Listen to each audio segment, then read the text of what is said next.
Hello, friends. I want to tell you about a holiday that you may not be familiar with. June 29th is International Mud Day. And no, I'm not making that up. You can Google it. So why would we want to celebrate mud? Well, playing with mud is good for you in a lot of ways. A lot of experiments in science has shown that playing in the dirt is good for your immune system. And kids who play in the dirt actually have a lesser chance of getting asthma or allergies. Playing in the mud is a complete sensory experience. You can see it, get the sound of the squishiness of the mud, you can smell it, of course you can feel it, and if you're a really little kid, you might even taste it, but I'm not going to do that. There's a lot of science to happen while you're experimenting with the mud.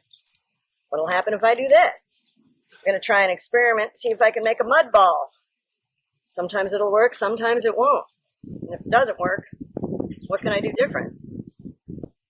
It's a pretty good mud ball.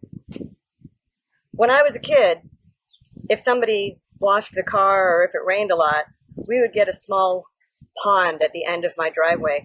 And I loved to sit at the end of the driveway and build a dam to make that small pond into a big lake.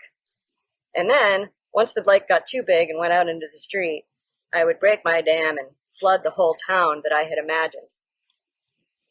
So, playing with the mud is good for your engineering skills.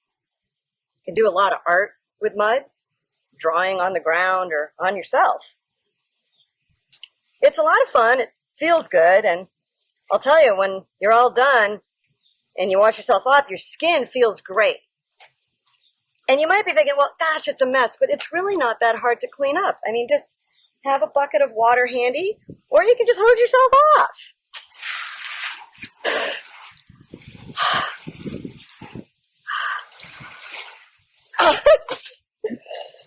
Or you can get someone else to hose you off for you.